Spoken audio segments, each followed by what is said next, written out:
Look around you. Not everyone sees what you see. Not everyone feels what you feel. If you've ever walked into a room and felt the energy shift, if you've ever looked at the stars and felt like they were calling your name, you're not crazy. You're not lost. You are marked. If you have been misunderstood since childhood, if people have always told you that you're too intense, too deep, or too different, you are not broken. You are coded. The system wasn't built for you to fit in. It was built to keep you asleep. But you were born awake. If you see through lies, if you smell fake energy from across the street, if your gut speaks louder than 1,000 voices, that's not paranoia. That's not doubt.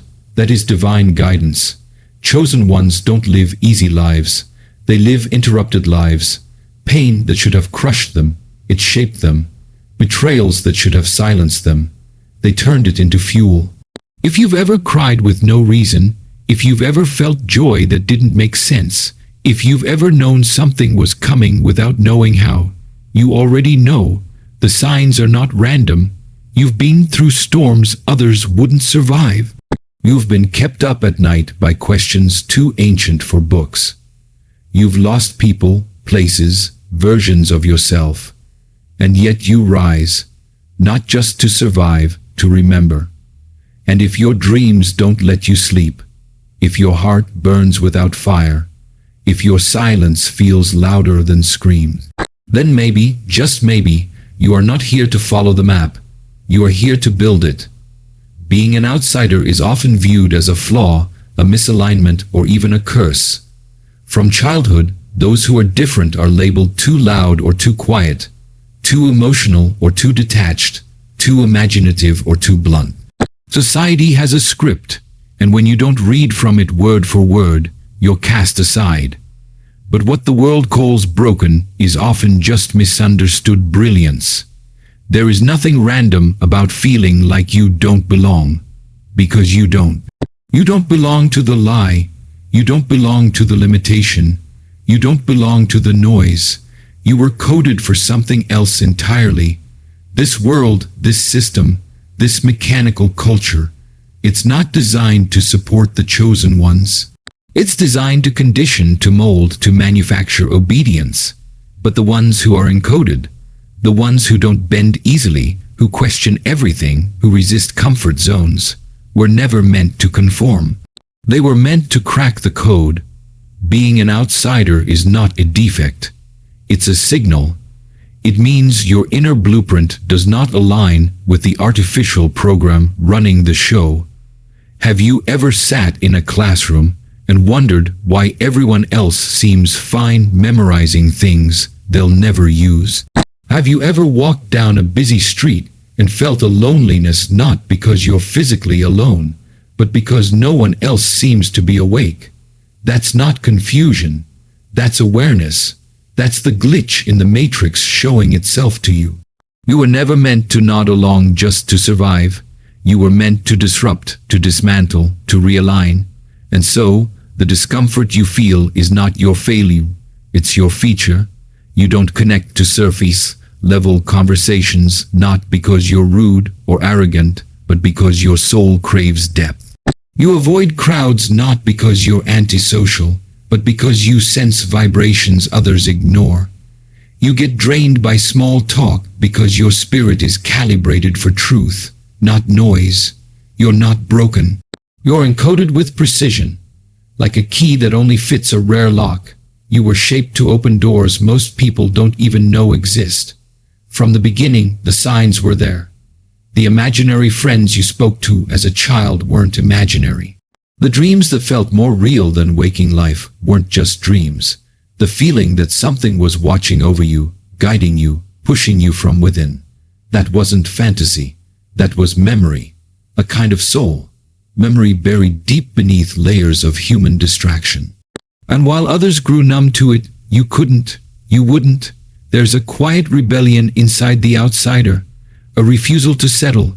A refusal to play pretend. You might try to fit in for a while. Change your voice, dull your shine, mimic their patterns. But it never sticks. The code inside you keeps glitching their system.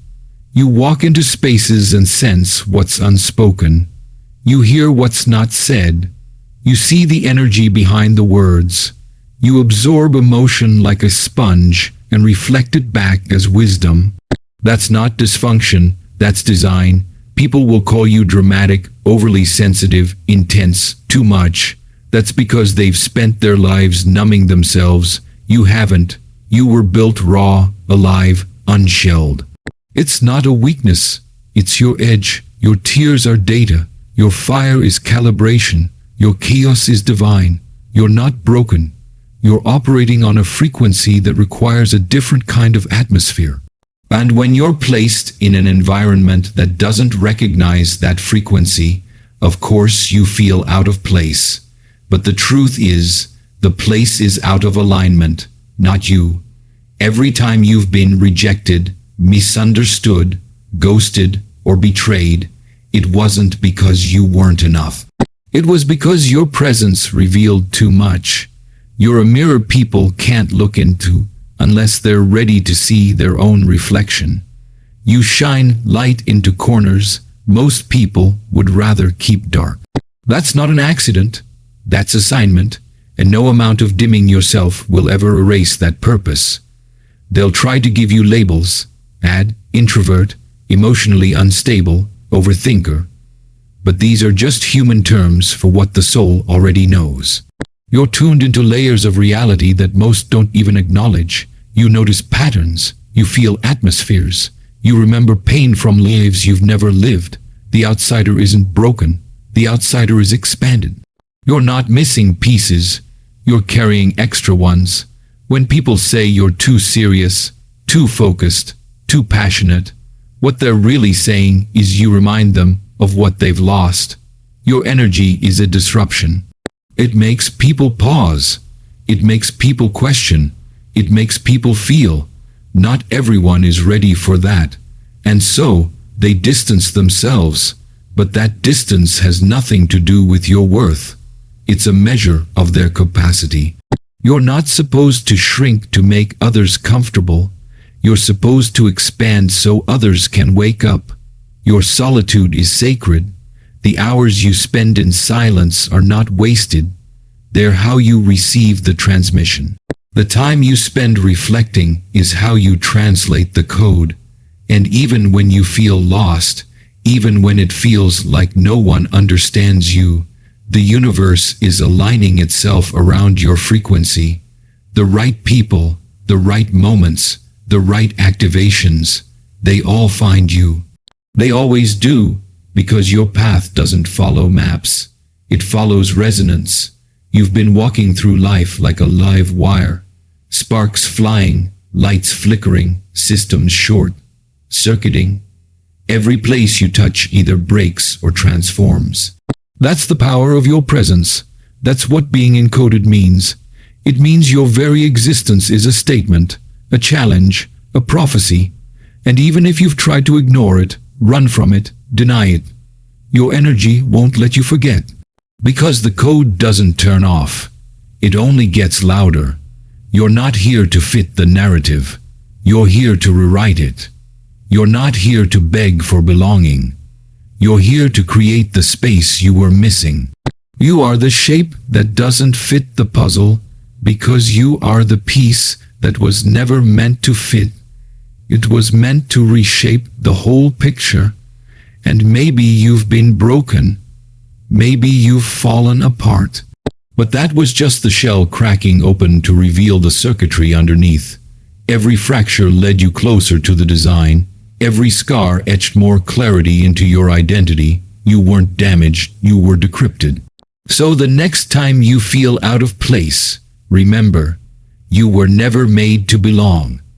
You were made to wake up those who forgot who they are. You were born different because you are the difference.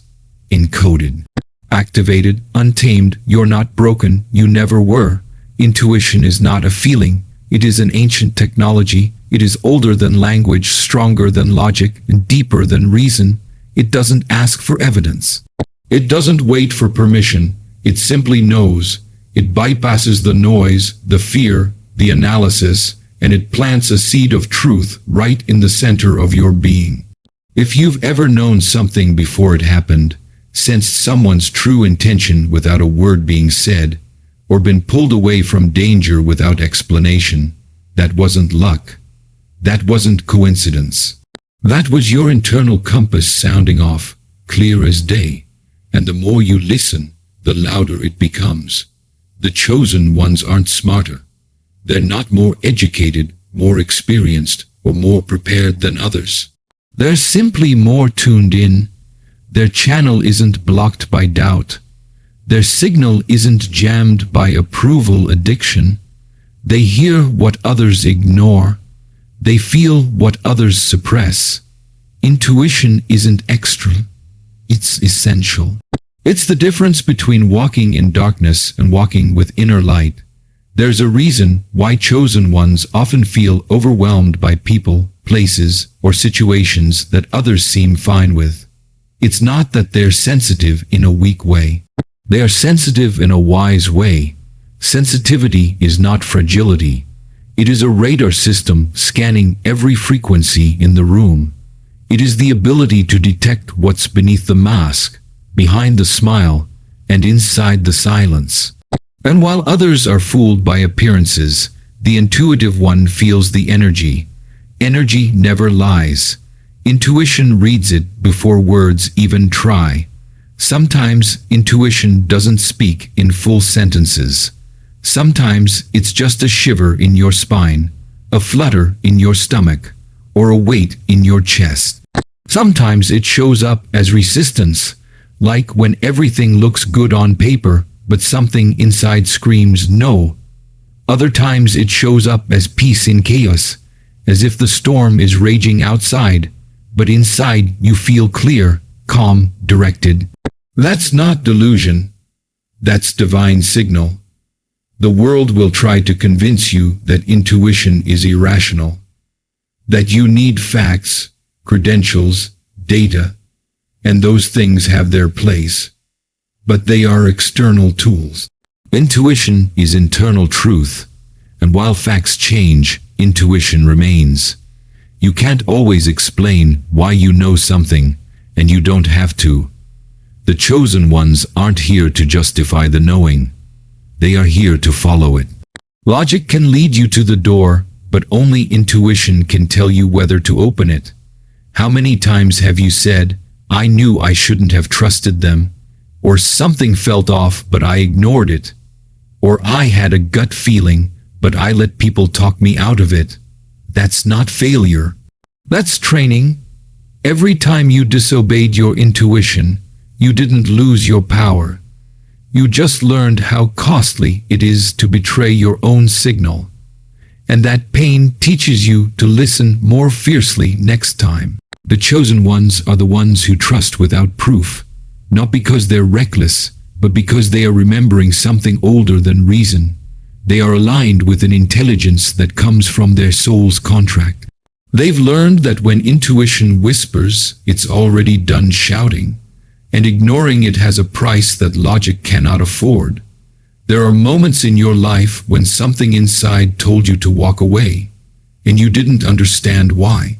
Later, you found out the truth. There are moments when you felt pulled towards someone or something with no explanation, and it opened a door you didn't know existed. That's the guidance. That's the map written in silence. It doesn't scream. It doesn't beg. It just is. You've probably felt this in relationships the most. When you knew someone wasn't right for you, even if everything looked perfect. When the energy felt wrong, even when the words were sweet. That wasn't drama. That wasn't fear. That was intuition trying to protect you from the harm your eyes couldn't yet see. Intuition doesn't care about appearances.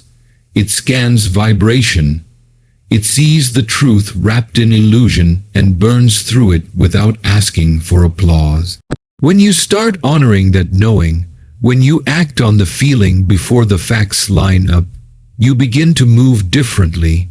You no longer need confirmation from the outside world. You no longer ask 10 people for advice. You no longer hesitate when something in your spirit stands up and knows. That's when you become dangerous to the system, because you're no longer predictable, you're no longer programmable, you're led by something they can't track. Some people will call it magic.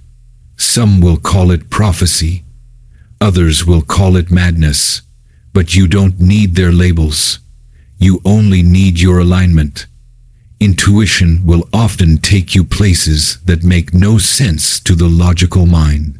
It will tell you to leave a job everyone envies, to cut ties with people who never did you wrong, to move cities with no clear plan, and yet every time you obey, the universe unfolds like a secret only you were meant to read. The chosen ones operate differently. They don't just make decisions, they feel them. They don't just follow trends, they follow timing. There's a rhythm to their movements that can't be tracked by clocks. Because they are in sync with a higher order, a deeper truth, a divine current, and when others are confused by their peace, by their pace, by their decisions, it's because intuition doesn't ask for outside agreement. It only asks for inner surrender. Intuition is also what separates reaction from response. When you're reactive, you're controlled by fear, urgency, and insecurity. But when you're intuitive, you pause. You observe, you wait for the signal, you don't move until the peace arrives. And that patience is not weakness, it's power. It means you trust that what's meant for you cannot be missed, and what's not meant for you cannot be forced. There is something sacred about trusting your intuition in a world that teaches you to doubt yourself. From a young age, you were told to be realistic, to follow the rules, to do what makes sense. But the chosen ones were never meant to live in boxes. They were never meant to walk straight lines. They were meant to follow the whispers that make no sense until they suddenly do. They are guided by hunches that turn into miracles. They are led by feelings that become facts later. Their faith is not based on evidence. Their evidence is born from faith. Intuition is also how the unseen communicates with you. Ancestors, guides, angels, whatever name you choose, speak through the subtle. They use numbers, dreams, symbols, synchronicities. They use songs that come on at the right time. They use people who say the one thing you needed to hear. But the message isn't in the event, it's in how it hits you. Intuition is the interpreter. It translates divine frequency into human understanding, and the more you tune in, the more fluent you become. Have you ever known someone was lying without any proof? Ever sensed danger before it arrived? Ever felt something amazing was coming even though your life looked like a disaster? That's the channel. That's the guidance. It doesn't always explain. It often doesn't even warn. It just places a shift in your awareness. And your job is not to dissect it. Your job is to trust it. The more you honor intuition, the stronger it gets. It sharpens with obedience. Every time you follow it, even when it's uncomfortable, it grows louder. And every time you ignore it, it retreats, but never disappears. It waits. It always waits. Because it knows eventually you will realize that no one else has the map to your soul. No teacher, no guru, no expert knows what your inner voice knows. And once you learn to follow it, you become unshakable. You stop asking for signs that already showed up. You stop bargaining with your knowing. You stop looking for ways to dilute your truth to fit into someone else's framework. You listen and you move with clarity, with conviction, with courage, and though the road may not always be easy, it is always aligned. Intuition doesn't promise comfort. It promises truth, and truth always leads to freedom.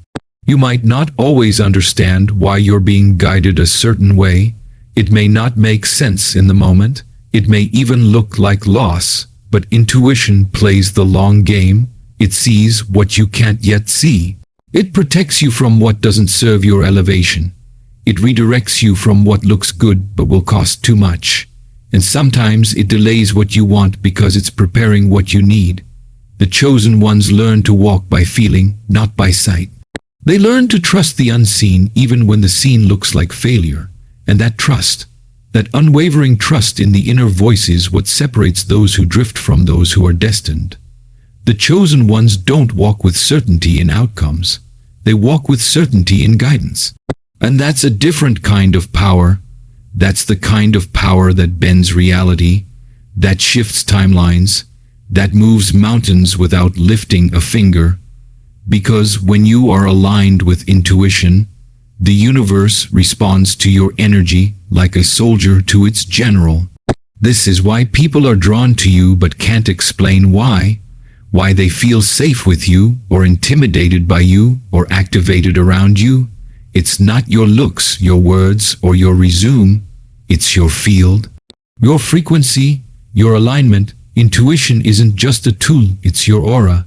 It's what turns you into a walking signal, a living portal, a human transmission of truth. So when the whispers come, when the signs flash, when the feeling rises, don't ask for a second opinion. Don't wait for validation. Don't demand clarity before action. Just listen, because that voice inside you isn't just a feeling. It's your ancient memory, your soul's GPS, your unbreakable lifeline to the truth. And the more you trust it, the more it will carry you exactly where you were always meant to be. Pain is not the enemy of the chosen one. It is the sculptor.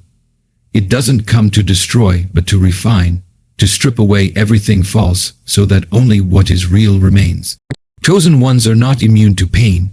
In fact, they often carry deeper wounds than most, but the difference lies in how they carry them. The chosen don't let pain define who they are. They let it reveal who they were meant to become. There's a sacred alchemy that happens inside the soul when suffering is met with awareness.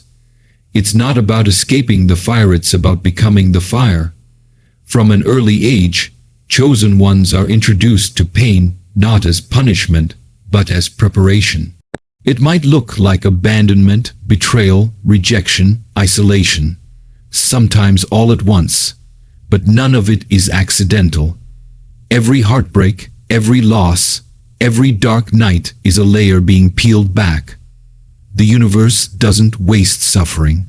When you're chosen, your path is carved by pressure, sculpted by resistance, and shaped by storms. Because what's light inside you has to be tested by darkness to prove it's not just decoration, it's source. There's a pain that comes from being misunderstood over and over again, when your heart is genuine but your words land sideways. There's a pain that comes from loving people who cannot meet you where you are. There's a pain in holding truth in a world that fears it, and the chosen feel this pain not occasionally, but persistently, not because they are cursed, but because they are called. Their pain is not random. It is rhythmic. It comes in cycles like waves that both drown and cleanse. But pain, when faced directly, becomes a forge. It turns softness into steel. It creates depth where there was only surface. It awakens empathy, humility, and vision. The chosen don't avoid suffering. They don't medicate it away or pretend it's not there. They sit with it. They talk to it. They let it break them open. Because they understand that being broken open is the only way the light can get in, and the only way it can get out. Many chosen ones have lived through things that would shatter most, but they wear their scars like maps, not wounds. The scar doesn't say, "I was hurt." It says, "I healed, and here's how." Pain teaches the chosen how to lead, not by theory, but by embodiment. They don't speak from the mountaintop. They speak from the valley, from the pit, from the ache that nearly ended them.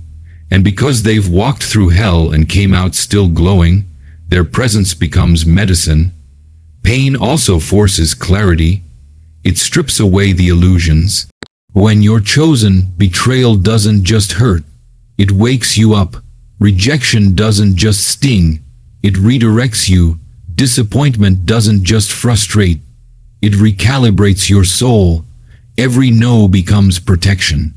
Every loss becomes a lesson. Every delay becomes divine. The pain doesn't go to waste. It gets woven into the blueprint. Sometimes, pain isolates you so that you can hear your own voice again. It pushes everyone away until the only voice left is the one within. And in that silence, the chosen remember. They remember that their worth isn't based on being needed, wanted, or seen. It's based on being aligned, anchored, aware. They stop chasing approval and start cultivating presence. Because pain teaches them that the only real validation is inner peace, and there's a special kind of pain that comes with carrying light. The brighter your soul shines, the more shadows it reveals, first in yourself, then in others. You see things people hide. You feel things people deny. And that level of sensitivity can feel like a curse until you realize it's actually a superpower. Pain trains your perception. It fine-tunes your frequency. It sharpens your discernment. You stop mistaking comfort for safety and popularity for purpose. You start moving based on energy, not appearances. The chosen are often called to forgive things they never received an apology for, to heal from things no one admits happened, to move forward without closure, without justice, without acknowledgement. And this is one of the heaviest burdens of pain, but also one of the most sacred, because it teaches the chosen how to liberate themselves, how to cut cords without bitterness, how to grieve without self-pity, how to find freedom in surrender. Pain also initiates purpose. Some of the most powerful callings are birthed from the deepest wound. The healer once needed healing. The teacher once felt lost. The light bringer once sat in darkness. The leader once felt abandoned. And the pain didn't disqualify them. It qualified them. It gave them a language they could only learn through living. It gave them eyes that see past illusion. It gave them a heart that beats with the rhythm of resilience. Pain also reveals who's real and who's seasonal. In times of crisis, masks fall, people disappear. And while that can feel like another blow, it's actually liberation. Pain clears the room so that only truth remains. The chosen learn that not everyone who claps is cheering. Not everyone who smiles is loyal. Not everyone who stays is supportive. Pain exposes the performance, and in doing so, it makes room for authenticity. There's a sacred loneliness in pain, too, a solitude that feels like punishment, but is actually purification. The chosen often walk alone not because they are unlovable, but because their frequency doesn't tolerate noise. They don't crave shallow connections. They crave soul resonance, and sometimes that resonance is rare. So they learn to find companionship in their own spirit. They learn to walk with their ancestors, their guides, their source, and in doing so, they become whole. Pain also tests commitment. Everyone wants purpose until it costs them something. Everyone wants the light until they realize it burns. The chosen walk through pain not because they enjoy suffering, but because they are devoted to their mission. And that mission demands endurance. It demands surrender. It demands death and rebirth, over and over again. Pain is the crucible where the old self dies and the true self rises. It doesn't just hurt, it transforms. It's through pain that the chosen learn what actually matters. When everything falls apart, what remains? Not the titles, not the trophies, not the opinions of strangers. What remains is the soul, the breath, the connection to something bigger than all of it. Pain removes the distractions. It dismantles the ego. It reminds the chosen why they came here, to embody truth, not chase illusions. The relationship between pain and awakening is not linear. It's layered. Pain comes in spirals. Just when you think you've healed it, it returns in a deeper form. Not to punish you, but to elevate you. Each round takes you further into yourself. Each wave teaches you how to breathe under pressure. The chosen don't run from these waves, they ride them. They let the current take them beyond who they thought they were, into who they were always meant to be. Pain also makes the chosen unshakable. Once you've survived the fire, the smoke doesn't scare you. Once you've danced with despair and come out whole, fear loses its grip. Pain becomes a rite of passage, a badge of initiation, and when the chosen stand in their power, it's not arrogance, it's earned peace. It's the calm of someone who's seen the worst and still chose to love. There's beauty in the brokenness. Not because pain is beautiful, but because what it creates is compassion, strength, depth, wisdom. These things aren't found in comfort. They're birthed in the tension, in the heartbreak, in the silence after the storm. Pain is the classroom where the chosen become fluent in empathy. It's how they learn to sit with others in their suffering without trying to fix it, because they know the fix isn't always the goal. Sometimes the presence is the medicine. And the chosen are not chosen because they avoid pain. They are chosen because they learn how to transmute it, to turn betrayal into boundaries, to turn heartbreak into healing, to turn suffering into service. They don't wait for life to get easier. They get stronger, softer, yes, but stronger, and that paradox of being both tender and powerful is what makes their light so rare. The pain also teaches them how to protect their energy. After enough lessons, the chosen stop playing small to make others comfortable. They stop overgiving. They stop explaining their worth. Pain showed them what it costs to be unguarded with the wrong people. So now they choose carefully. Not out of fear, but out of wisdom. Their love becomes intentional. Their time becomes sacred. Their boundaries become non-negotiable. Pain also deepens their relationship with the unseen. When the outer world collapses, the inner world becomes the only home. And in that space, the chosen meet the divine, not as an idea, but as a presence. They pray not as a ritual, but as a lifeline. They listen, not to escape, but to align. Pain strips away the performance of spirituality and replaces it with the essence. With surrender, with communion, and perhaps the most powerful transformation pain brings is clarity of identity. The chosen no longer ask, "Who am I if I'm not loved, admired, accepted?" They ask, "Who am I when everything is taken away and I'm still breathing?" That answer, the one that rises in the ashes, is the truth. That self is the diamond formed under pressure. That voice is the soul finally unmasked. The chosen understand that pain doesn't define them. It refines them. It's not the end, it's the invitation to rise, to awaken, to lead, not in spite of the suffering but through it. Because when you've walked through fire and kept your light, you don't just survive, you ignite. People don't see what you see. That's the beginning of the chosen path, and often the most misunderstood part. Chosen ones are born with vision, not the kind that's based on sight, but the kind that's rooted in perception, in knowing, in inner truth. They walk into a room and feel what isn't being said. They look at a situation and sense its deeper rhythm.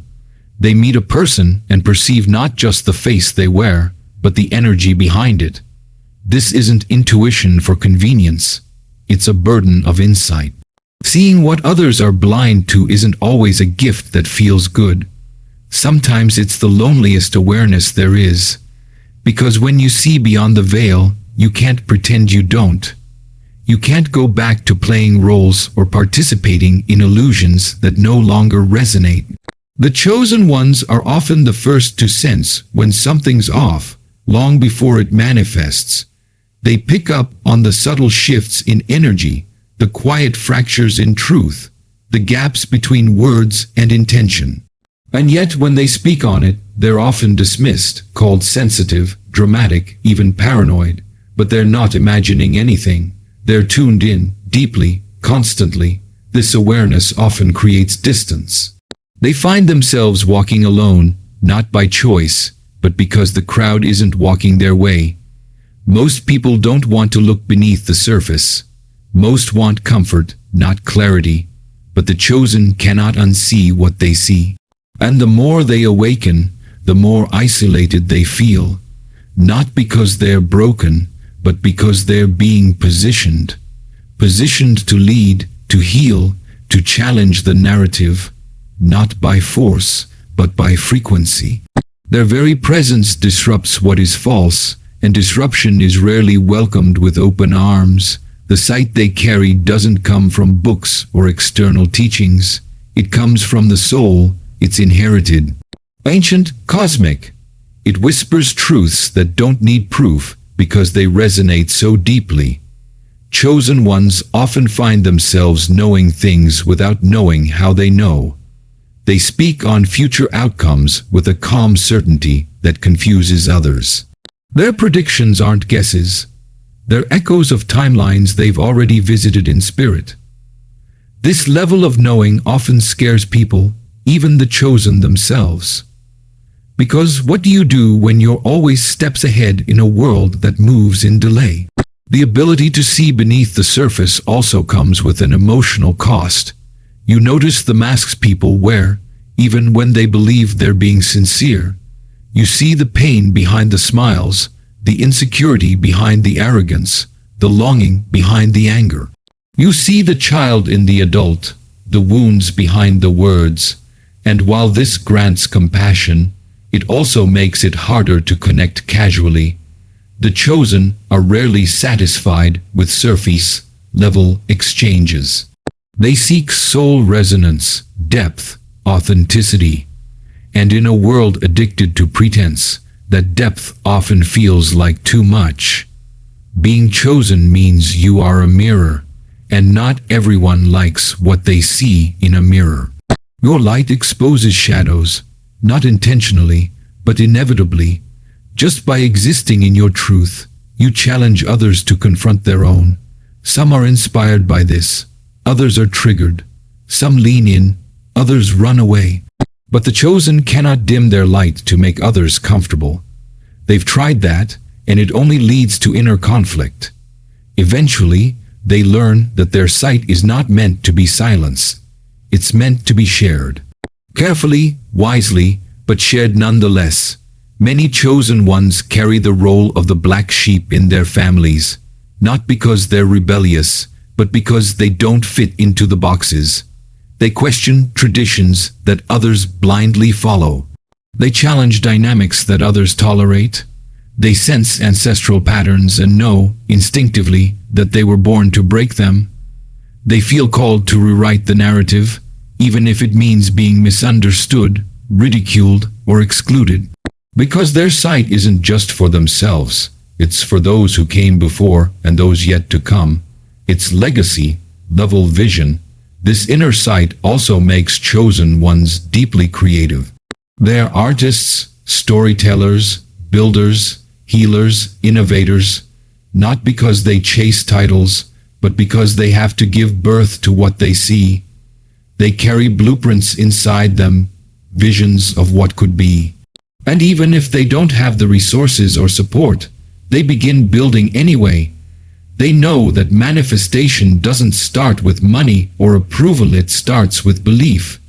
The chosen create not to impress, but to express. To translate the unseen into form.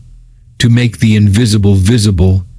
This level of insight also means they're often years ahead in consciousness. While others are reacting to the present, the chosen are already intuiting the consequences. They speak truths that make people uncomfortable, not because they want conflict, but because they're trying to steer the collective away from harm. But warnings are rarely appreciated until after the storm hits.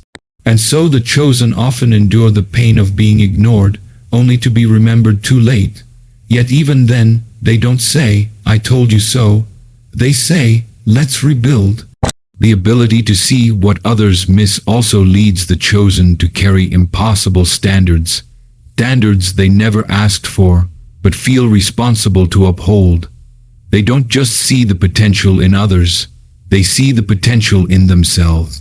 And this drives them relentlessly. They can't settle because they know they were born to rise. They can't numb out because they feel everything too deeply. They can't blend in because their very DNA screams difference. It's not ego, it's purpose. It's the internal fire that doesn't let them sleep through life. Chosen ones also see patterns. They connect dots in ways others overlook. A conversation, a dream, a sign, a silence. It all forms part of a larger message. Their life is a living oracle. Every moment, every meeting, every obstacle is read like sacred text. They walk through the world like it's a puzzle, always revealing another layer. This can feel overwhelming at times, exhausting even, but they don't stop seeing. They can't. It's in their blood. Even in their own lives, the chosen are aware of cycles long before others notice them. They sense when it's time to let go, when a season has ended, when a door is about to open. They know when to stay and when to walk away, not based on logic, but on alignment. They trust timing, not trends. They trust intuition, not opinion. And this makes them seem unpredictable to the outside world. But in truth, they're just moving to a rhythm that only they can hear. The chosen ones also see the light in others before it's fully formed. They speak to the future self, the healed self, the awakened self. They call it forward. They encourage, uplift, and awaken not by force, but by resonance. But this gift also comes with sorrow, because they often love people's potential more than the person is willing to love it themselves. They invest in seeds that never get watered. They hold on, hoping others will rise. But not everyone chooses growth. Not everyone chooses truth. And letting go of that hope is one of the hardest lessons the chosen must learn. Despite their sight, the chosen ones aren't infallible. They make mistakes. They misread signs. They ignore their intuition when the heart wants what the soul rejects. But even in this, their awareness becomes the teacher. Every misstep becomes a lesson. Every fall becomes a rising. They don't waste the pain. They analyze it, integrate it, transmute it, and each time they see more clearly, not just outside, but within. The chosen know that inner vision is the root of all outer vision. Seeing beneath the surface also means they often carry spiritual gifts that defy explanation. Clairvoyance, empathy, telepathy, prophetic dreams. They receive downloads, synchronicities, messages from unseen realms. They navigate dimensions without leaving their room. This isn't fantasy, it's frequency. And while others scoff or doubt, the chosen know what they've lived. They don't need to prove the supernatural. They are the supernatural, walking proof that spirit chooses flesh to deliver light. But with this power comes responsibility. The chosen can't use their sight to manipulate, to control, to inflate the ego. They are held to higher standards, not by society, but by their soul. If they misuse their gifts, their path becomes cloudy, their peace disappears, their vision dims, because for the chosen, integrity is not optional, it's survival. The clearer they are within, the clearer their sight becomes. Purity sharpens perception. Humility amplifies insight. This vision also makes them teachers, whether they choose it or not. People come to them with questions, pain, confusion, drawn to their energy, their presence, their clarity. The chosen don't always have the answers, but they know how to listen deeply. They don't just respond, they reflect. They guide others not by telling them what to do, but by helping them remember who they are. And often, just being in their presence creates breakthrough, not because they preach, but because they see. Yet, the burden of seeing is real. The chosen carry weight most can't imagine. They grieve the world even as they love it. They feel responsible for healing wounds they didn't create, They question why they see so much when all they want is peace. But they eventually realize that sight is the seed of transformation, that awareness precedes change, and that by embracing their vision, they help others open their eyes too. Because when the chosen see you, they don't just see your flaws. They see your soul. They see your journey. They see your light, buried under layers of conditioning, trauma, and fear. And they call it out, not with judgment, but with love, because their sight isn't for superiority, it's for service. They are here not to dominate, but to illuminate, not to separate, but to awaken. So they keep seeing, even when it hurts, even when it isolates, even when no one listens, because their vision is the compass and their soul is the map. They were not made to follow, they were made to reveal. What others deny, they confront. What others avoid, they face. What others hide, they heal. Because that's what it means to be chosen, to carry the light, to hold the truth, and to see, clearly, fiercely, endlessly, through the surface and into the soul.